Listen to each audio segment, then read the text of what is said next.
Salut à tous et aujourd'hui par la poste j'ai reçu ça. Et comme encore une fois avec la poste, eh bien le truc est arrivé avec quelques petits boutons de cassé, vous allez voir ça plus tard. Alors je retiens de source sûre, c'est-à-dire de mon facteur, que la poste française maintenant a la consigne pour aller plus vite et augmenter la productivité de lancer les colis dans les camions pour aller plus vite.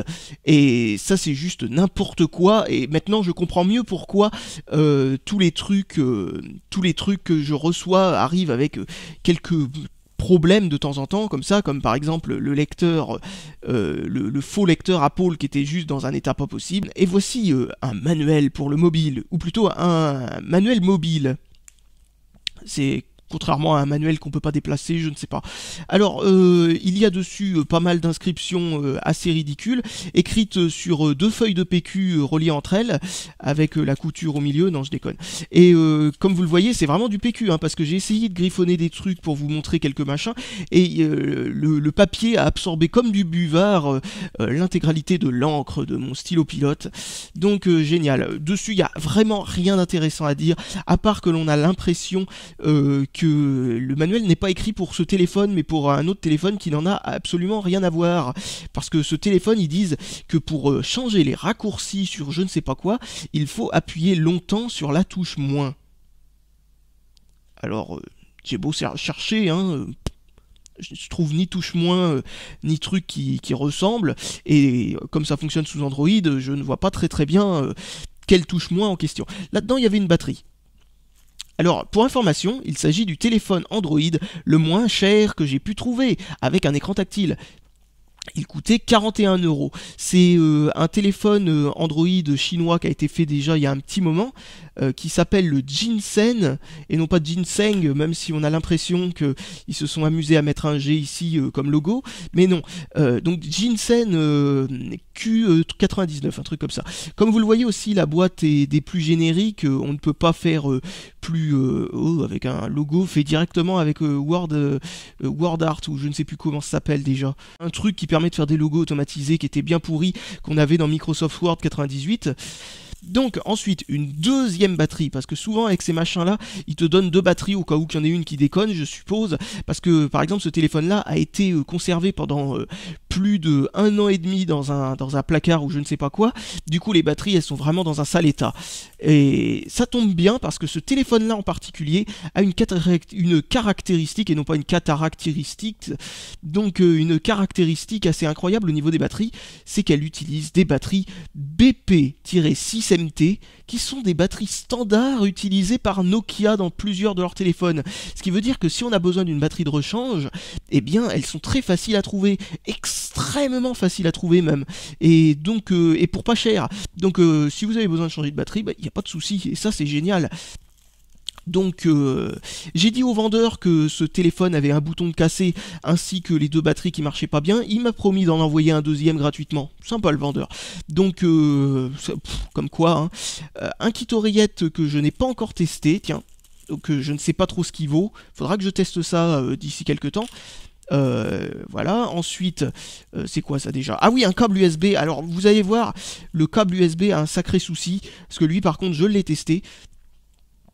C'est un câble micro USB, hein, comme beaucoup de téléphones portables Android, il n'utilise pas le mini USB mais le micro USB, et il n'utilise pas non plus un port propriétaire, ce qui veut dire qu'on peut trouver facilement des câbles de remplacement, et heureusement que j'avais un câble de remplacement en stock, car vous allez voir ce truc. Alors, voici le téléphone. Voici le câble, si on le met dans le bon sens, ça serait pas mal. Voilà, et ben il force comme un malade, et pour l'enfoncer, c'est vraiment pas sympa, c'est vraiment pas pratique, c'est vraiment gênant, et en plus on a peur de péter la prise. Grâce aux deux petits crans que l'on voit sur les côtés de la prise, eh bien normalement il n'a pas besoin de forcer pour tenir, c'est bien conçu l'USB quand même. Donc on fout ce fil à la poubelle qui ne sert absolument à rien, et là vous voyez un protège-écran qui ne sert bien entendu pas à protéger l'écran quand on s'en sert parce qu'il est trop épais, et de plus, vous voyez toutes les bulles en arrière-plan, mais ça c'est parce que c'est moi qui l'ai reposé, ainsi que le fait qu'il est tout crado, on a l'impression qu'il sort d'un poulailler ou que quelqu'un s'est mouché dessus. Donc heureusement qu'il y avait un protège-écran sur ce téléphone, et hop, une fois qu'on enlève le protège-écran, eh bien c'est toujours crade, bien entendu. Alors, comme vous l'avez remarqué, ce téléphone a un clavier en plus d'un écran tactile. L'écran tactile est de type résistif, ce qui veut dire que ce n'est pas un écran tactile capacitif où il suffit d'effleurer l'écran pour que ça fonctionne. Mais c'est un écran tactile résistif de très bonne qualité, donc vous ne galérez pas comme un malade avec l'écran. Ensuite, il y a une petite carte venant du vendeur, sympathique. Voilà, bon, on a l'impression qu'elle a été découpée, biseautée directement à cet endroit-là. J'ai pas l'impression que ce soit coupé en plein milieu des écritures. Si, peut-être en fait. Voilà, il n'y a plus rien de spécial à part juste un petit support. La boîte est sympa et a pas trop souffert pendant le transport parce qu'elle est d'assez assez épaisse. Et ensuite, voici un chargeur. Alors, ce chargeur-là, c'est un peu comme celui-là du faux iPod Nano. Eh bien, quand on s'en sert beaucoup, il pue le cramer. Mais comme vous le voyez, il y a un petit problème. Vous le voyez très certainement ici. Si vous ne l'avez pas encore vu, je vous laisse encore un petit temps de réflexion. Le port USB n'est pas aligné. Absolument génial. Qualité chinoise. Alors, donc... le téléphone sinon. Alors, vous l'avez peut-être déjà remarqué, ça vous a peut-être d'ailleurs fait bien marrer, parce que moi la première fois j'étais mort de rire quand j'ai vu ça. On a l'impression qu'ils ont pris une perceuse, qu'ils ont percé 2 trous, et qu'ils ont mis 2 petits boutons en haut de l'écran pour faire console de jeu. Vous voyez, ça sent génial. Un autre truc particulièrement marrant, c'est la longue antenne. Non, ce n'est pas fait pour téléphoner et avoir une meilleure réception, c'est fait pour la télé analogique, qui malheureusement ne fonctionne plus chez nous, donc on ne pourra jamais tester si cette fonction fonctionne bien. C'est pas grave de toute façon, aucun intérêt. Fonctionne pas pour la FM malheureusement cette antenne. Obligé d'utiliser comme sur tous les téléphones de ce genre, enfin comme tous les téléphones qui font radio quoi, il faut utiliser les oreillettes pour faire antenne. Donc, un petit souci que vous allez voir après que je l'allume. Oh, c'est mignon, on voit la tête du bug droid apparaître. Et apparaître un peu plus. Alors, s'agissant d'Android, c'est normal que ça mette un petit moment à démarrer, et c'est normal aussi que ça affiche plusieurs écrans de démarrage différents qui se succèdent. Et ça me laisse un petit peu de temps pour pouvoir vous parler du clavier physique. Alors, vous savez, pour ceux qui n'aiment pas tellement taper sur un clavier, il existe donc 2 versions de ce téléphone. Il existe une version avec un clavier complet QWERTY, et une version, celle-là, avec une croix directionnelle et des boutons numéros. Donc ça dépend de ce que vous préférez. Et donc le mien a un tout petit problème, la touche 4 a été littéralement explosée pendant le transport, ce qui fait qu'elle est trop sensible, mais ça je vous montrerai ça tout de suite après le démarrage. Donc voilà, comme vous le voyez, c'est démarré. Alors, ah oui, bon d'accord, c'était en train de charger le truc du code PIN. Bon je vais taper mon code PIN. Alors je ne peux pas vous montrer à quel point taper sur l'écran tactile fonctionne bien, bizarrement pour un écran résistif ça marche plutôt bien. Alors, ce truc-là a le Bluetooth, le Wi-Fi, peut-être le GPS, même si j'ai jamais réussi à le faire fonctionner. Voici une petite sonnerie de message. Et j'ai installé plein de conneries, parce que ça fait déjà un petit moment que je l'utilise, pour mon propre usage. Donc, c'est vraiment un bon téléphone, hein. Donc il n'y a vraiment pas à tortiller à ce niveau-là. Si je dois déjà vous dire que je vous le conseille, eh ben je vous le dirai tout de suite. Mais vous allez voir qu'il a un petit défaut, c'est que quand on installe 2 tonnes de trucs sur la carte SD, le temps qu'il charge, eh bien le système d'exploitation pense que le téléphone a planté.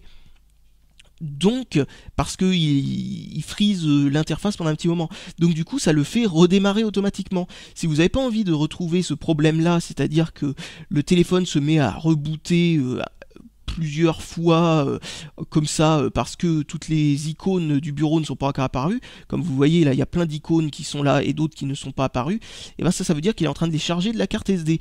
Si vous voulez pas que ça crache, et ben c'est tout simple, au lieu de vous en servir directement après le démarrage, vous verrouillez l'écran et vous attendez 5 petites minutes.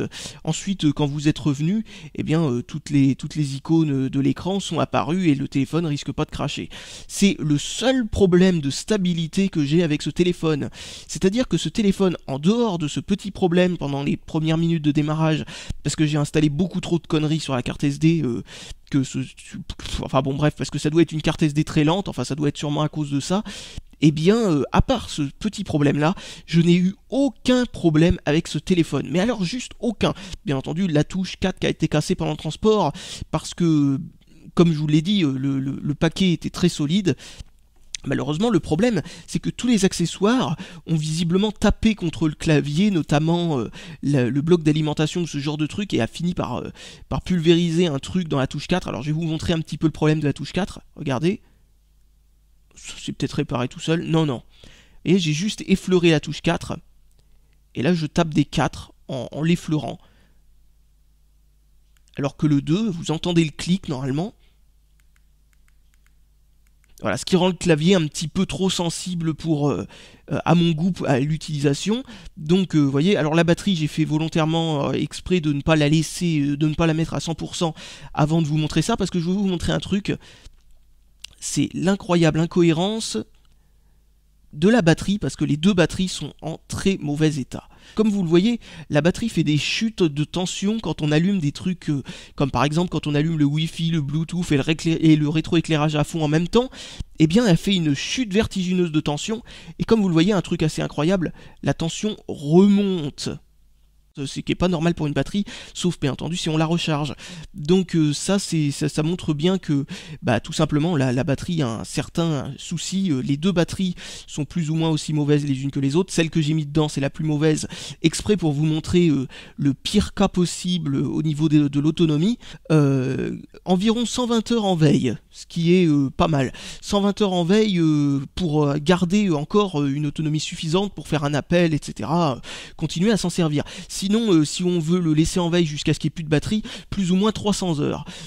Ensuite, en lecture de MP3 avec l'écran éteint et le Wi-Fi éteint, le Bluetooth éteint, eh bien j'ai à peu près 33 heures à 40 heures d'autonomie de MP3 entre totalement chargé jusqu'à totalement déchargé, ce qui est aussi énorme. Ensuite, en lecture vidéo avec la luminosité à fond, le Wi-Fi allumé et en regardant des vidéos sur YouTube, eh bien j'ai pu avoir entre 4 heures et 5 heures d'autonomie en l'utilisant de cette manière-là.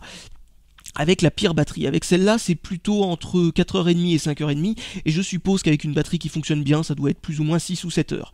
Ce qui est vraiment très bien. Ensuite, on va vous montrer un peu l'écran tactile. Donc comme vous le voyez, je n'appuie pas très fort. Bon, j'ai peut-être été un petit peu loin dans le pas appuyer fort parce que j'avais appuyé sur YouTube. Donc vous voyez, j'ai pas besoin d'appuyer fort, ça fonctionne parfaitement bien. Ça détecte tous les appuis sur les touches sans aucun problème. Il n'y a vraiment pas de souci. Je suis pas pile en face comme d'habitude à cause du... C'est vraiment toujours très difficile de viser les prises, comme vous l'avez vu quand on regarde dans la caméra pour viser. Là, c'est la luminosité à fond est vraiment très forte. La luminosité au minimum est pas mal pour la nuit. Et la luminosité moyenne est pas mal en général. Ensuite, donc, je vais vous montrer Google Maps. Donc pour vous montrer un petit peu le problème du GPS. Donc le GPS là est désactivé. Donc je vais revenir en arrière. Ah oui, je voulais vous montrer ce truc là. Vous voyez, il y a un rétroéclairage des touches. Vous voyez, ça vient de s'éteindre. Mais par contre, là, il y a des boutons ici. On pourrait penser que ce sont des boutons capacitifs, mais non, ils ont inventé un nouveau concept. Le bouton résistif. Le bouton résistif, c'est tout un concept. C'est un bouton qui n'est pas capacitif, mais qui est tactile en utilisant une dalle résistive, c'est-à-dire en utilisant en fait ce qui reste de la dalle en dessous de l'écran. Ça fonctionne assez bien, mais le problème c'est que, regardez, ça n'est pas du tout aligné. Là, il y a le bouton Home. Si on appuie dessus, ça a tendance à pas vraiment fonctionner. En fait, il faut être plus ou moins entre le bouton Home et le bouton Menu pour appuyer sur Home. Pour appuyer sur Menu, sur Menu, ça fonctionne. Pour appuyer sur Retour fonctionne. Et... non, je sais pas pourquoi ça a fait ça. Donc Retour fonctionne. Peut-être que Retour permet d'ouvrir ça quand on... Attends, j'essaye pour voir. Non, c'est que j'ai dû appuyer un peu trop. Oh. Ah oui, voilà, donc c'est ce que je voulais vous montrer. La dernière touche, c'est la touche recherche. La touche recherche est exactement comme la touche Home. On voit mal, voilà. Exactement comme la touche Home, il faut appuyer entre Retour et la touche recherche pour avoir recherche. Donc c'est vraiment complètement stupide d'avoir pensé à faire ça. Ils auraient mieux fait de mettre des vraies touches, exactement comme les autres, pour faire en sorte d'avoir tout simplement les touches dont on a besoin. Donc, ensuite, là, il y a Maps. Là... il me dit un truc du style, je vois rien à travers la caméra, donc je pense qu'il faut activer la géolocalisation, donc je clique là-dessus pour l'activer. Bon, jusque là pas de souci. Je reviens vers Maps, je vais même aller plus loin, j'ai utilisé ce petit widget assez intéressant qui permet d'activer et désactiver les diverses fonctions avancées du téléphone. Et donc j'ai activé la fonction GPS. Je ne sais pas s'il y en a une, mais en tout cas je l'ai activé. Vous voyez, ça met une petite icône de GPS, donc il doit y en avoir une, je ne sais pas trop. Là je vais appuyer sur menu. Faut d'abord que j'enlève le clavier. J'appuie sur menu donc, et je clique sur ma position pour voir ce que ça donne. Et là, en attente d'information de localisation. Donc je vais attendre un petit peu. Et vous allez voir que maintenant, il y a marqué « Votre position actuelle est temporairement indisponible ». Temporairement indisponible depuis une semaine. Hein, donc, bah, elle est vraiment très temporairement indisponible. Donc, bah, tant pis, hein, on s'en fout un petit peu. Et donc... on peut voir que, comme je le disais, l'indicateur de batterie est en train de faire absolument n'importe quoi. Il est à 38, comme vous voyez, la fameuse chute vertigineuse qu'il y a à chaque fois que l'on active un truc. Ensuite ça se stabilise assez bas et ça reste très longtemps sur un plateau comme vous le voyez actuellement ici, ou comme vous en voyez un ici par exemple aussi, ou un autre là, où la batterie en gros se resynchronise et le voltage remonte de manière complètement absurde. Mais bon, ça, voilà. Donc l'indicateur de batterie, comme je vous l'ai dit, n'est pas fiable du tout. Si vous recevez ce téléphone-là et que vous l'achetez et que vous recevez vous aussi des batteries dans un tel état qu'on a l'impression qu'elles ont été utilisées pendant déjà 3 ans dans un vieux téléphone Nokia. Donc voilà. Bon, heureusement, ce sont des batteries très standards, comme je le disais. Et malgré les batteries toutes pourries, eh ben, l'autonomie est très bonne. En appel, j'ai oublié de dire l'autonomie en appel. En appel, entre 3 et 5 heures suivant qu'on capte ou mal le réseau. Donc c'est vraiment, l'autonomie n'est pas un problème dans ce téléphone, vraiment pas du tout. On a le market complet pratiquement, ou en tout cas à ma connaissance il doit être complet, donc il n'y a pas de souci avec ça. Le Wi-Fi fonctionne bien, sauf que vous le savez, grâce à ma Freebox toute merdique, je capte très mal le Wi-Fi un peu partout chez moi, même quand je suis collé à la machine, donc ça met un petit moment à charger les différentes images et tout ça. Si je vais dans téléchargement, eh bien j'ai droit à mes applications et voir s'il y a des mises à jour disponibles pour les applications que j'ai installées. Il y a un truc avec ce téléphone, c'est que eh bien il n'est pas capable vraiment de faire des jeux. J'ai installé des émulateurs pour tirer parti de ces différents boutons. Il n'est vraiment pas tellement capable de faire fonctionner les jeux comme il faut, car en gros le processeur de ce téléphone n'a pas de processeur graphique intégré, ce qui veut dire qu'en gros c'est le processeur normal, le processeur universel quoi, enfin le CPU quoi, qui émule la carte graphique. Comme vous le voyez, c'est assez fluide hein, malgré tout, mais pour les jeux c'est vraiment très très juste. C'est légèrement trop peu. Donc vous allez voir ça par exemple avec Angry Bird, qui est un programme, un jeu qui a l'habitude de fonctionner plutôt bien, même sur des téléphones bas de gamme. Et ben il a quand même besoin d'OpenGL pour fonctionner. Et donc l'absence d'accélération OpenGL intégrée au processeur fait que vous allez voir que c'est vraiment pas terrible. Alors donc le jeu démarre, c'est une version d'Angry Bird qui était fournie avec le téléphone, c'est à dire que c'est une vieille version d'Angry Bird et si on la met à jour je suis sûr qu'elle ne fonctionnera plus, mais je pense qu'on ne peut pas la mettre à jour, ils ont dû faire exprès pour que l'on puisse continuer à jouer à Angry Bird, parce que on a vraiment besoin d'Angry Bird, hein. Quand on a un téléphone Android, Angry Bird est une nécessité. Où est-ce qu'on clique pour revenir en arrière pour enlever la pub? Ah oui, c'est tout simplement un retour. Donc alors il n'y a pas le multitouch parce que c'est un écran résistif, donc j'ai lancé un oiseau en arrière, donc du coup on ne peut pas dézoomer sur Angry Bird. Je ne sais pas du tout comment on peut dézoomer sur Angry Bird quand on n'a pas le multitouch. Voilà, bon bah, comme vous allez le voir, l'écran résistif fonctionne plutôt pas mal, hein, il est précis et tout, mais vous voyez ça rame.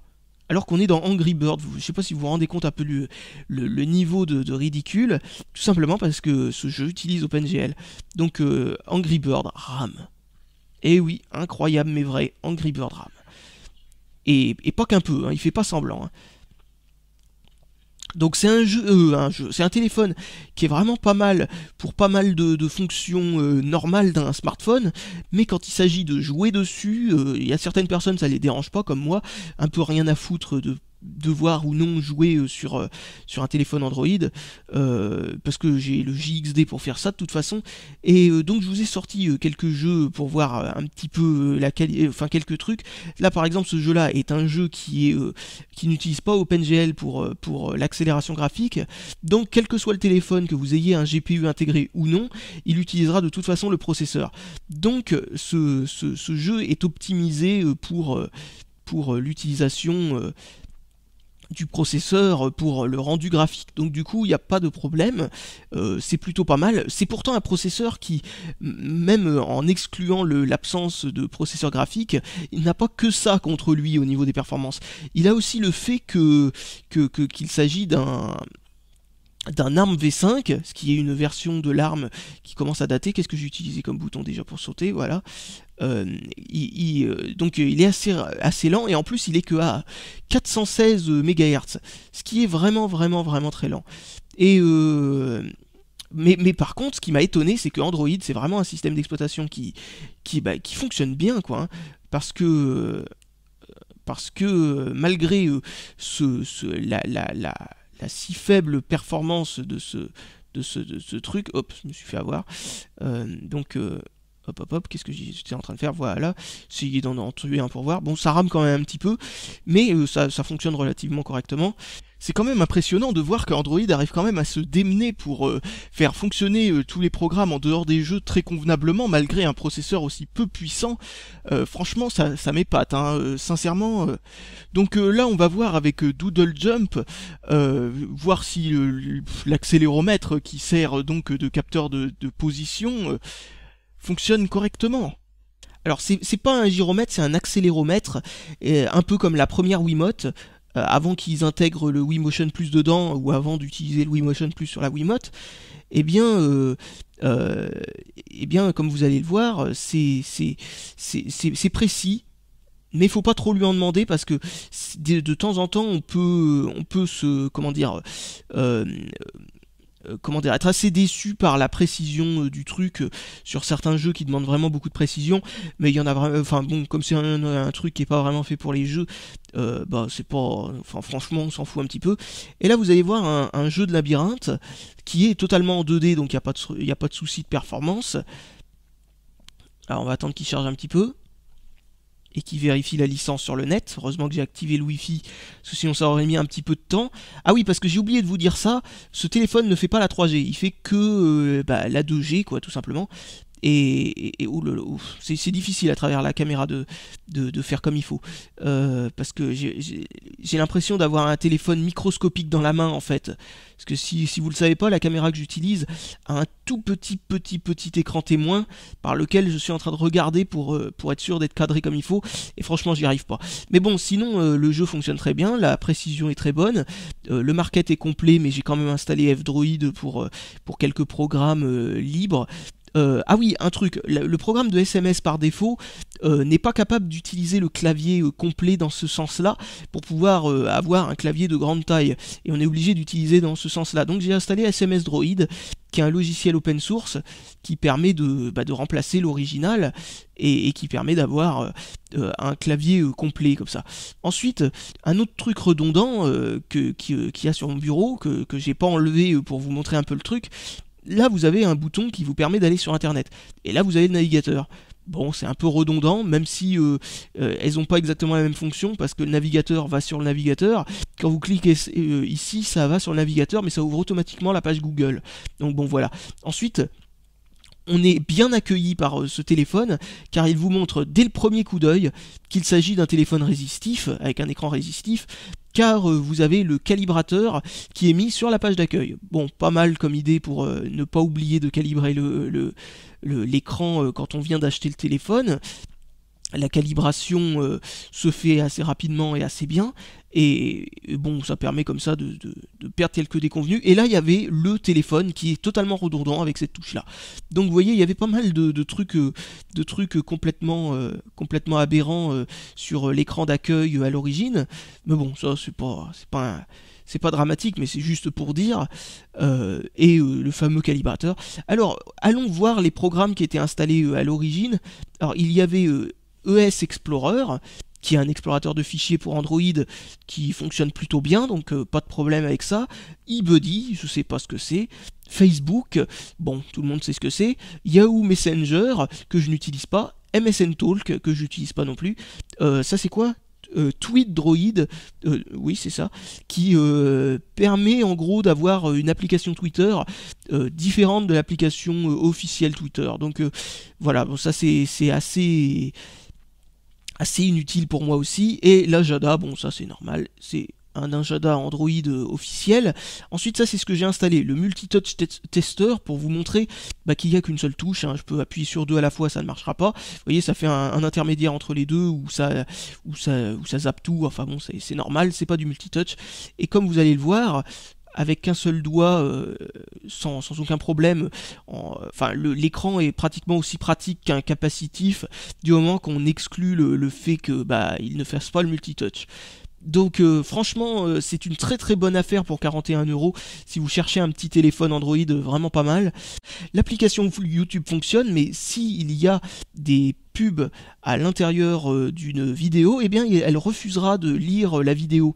Tout simplement parce que les pubs sont dans une résolution que ne sait pas gérer le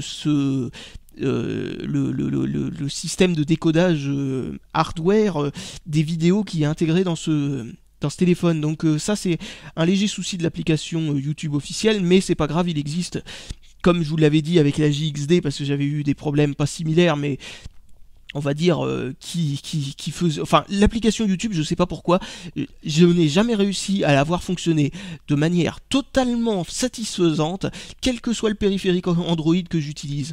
Donc l'application YouTube me fait totalement chier, elle n'est pas installée par défaut de toute façon.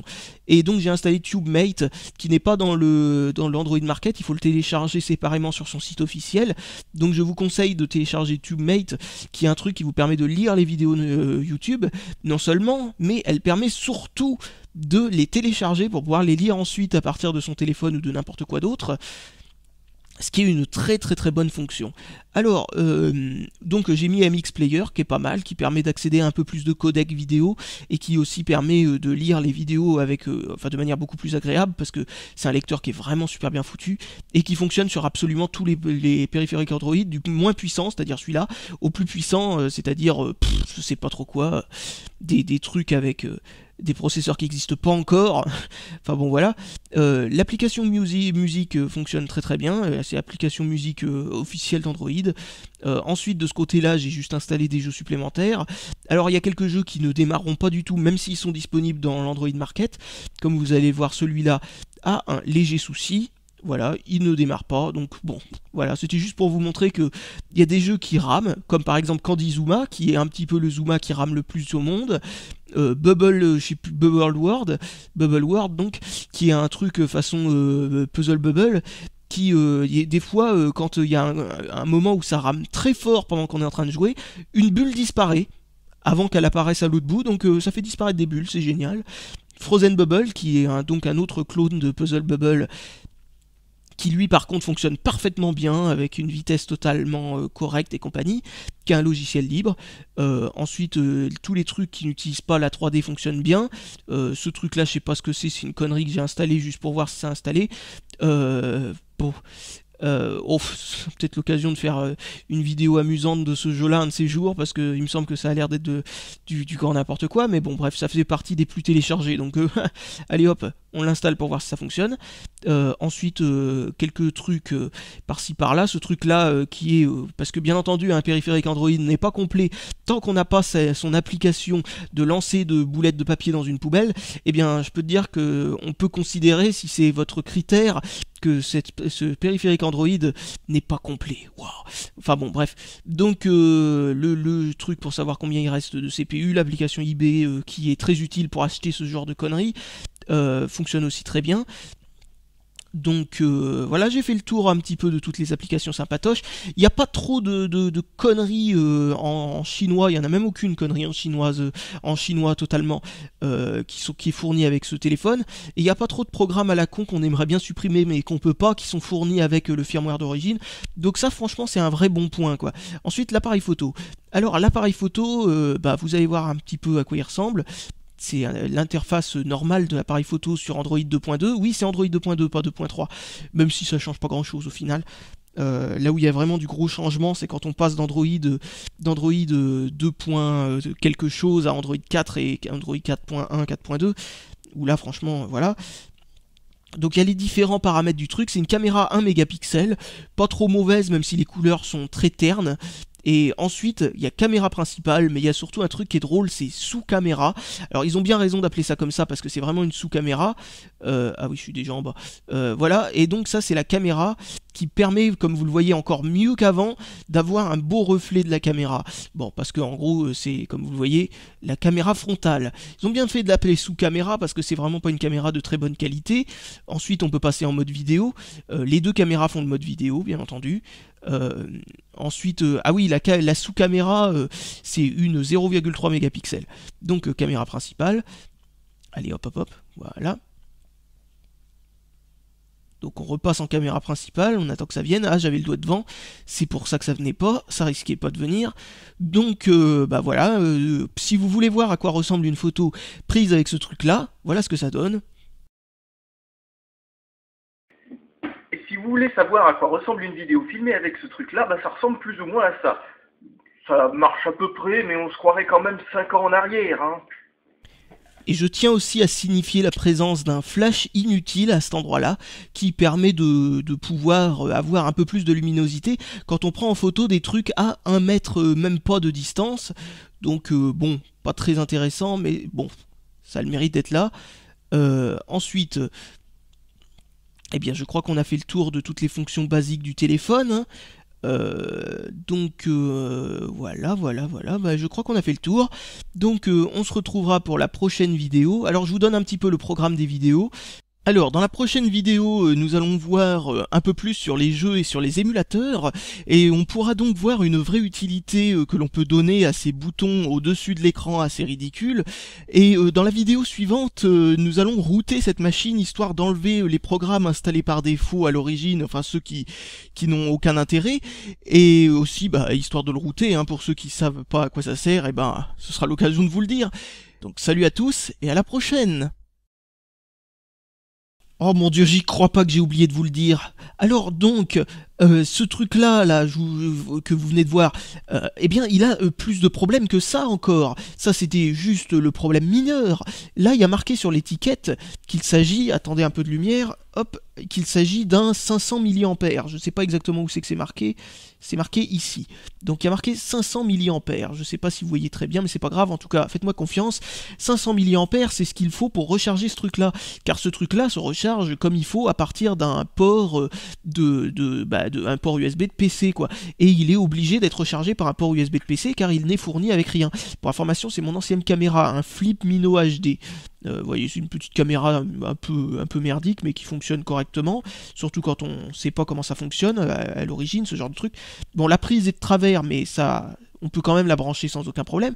Mais surtout, le problème, il est pas là, c'est que en plus que ce truc-là sente le brûler exactement comme l'autre chargeur de l'autre fois, ce chargeur ne fournit pas du tout 500 mAh, car je n'ai pas réussi à le recharger, ce truc-là. Et au contraire, il s'est déchargé en le branchant dessus. C'est quand même incroyable. Le truc, quand je l'ai débranché, j'ai essayé de l'allumer, il n'y avait plus de jus du tout dessus. Il a fallu que je le branche sur mon PC pour le recharger. Il a fait le mort pendant je sais pas combien de temps. Il voulait même pas indiquer la jauge de batterie.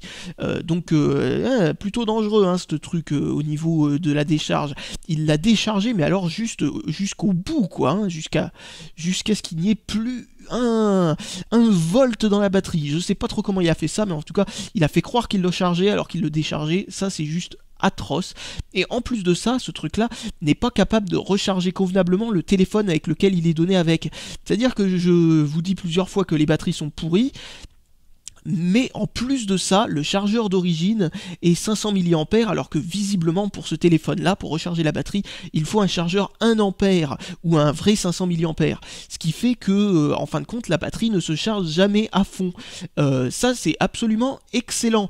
les durées d'autonomie que je vous ai données sont faites en tenant compte de la batterie foireuse et en tenant compte aussi de ce truc-là. C'est-à-dire qu'en gros, l'autonomie est bien meilleure si vous utilisez un vrai chargeur et une batterie qui fonctionne.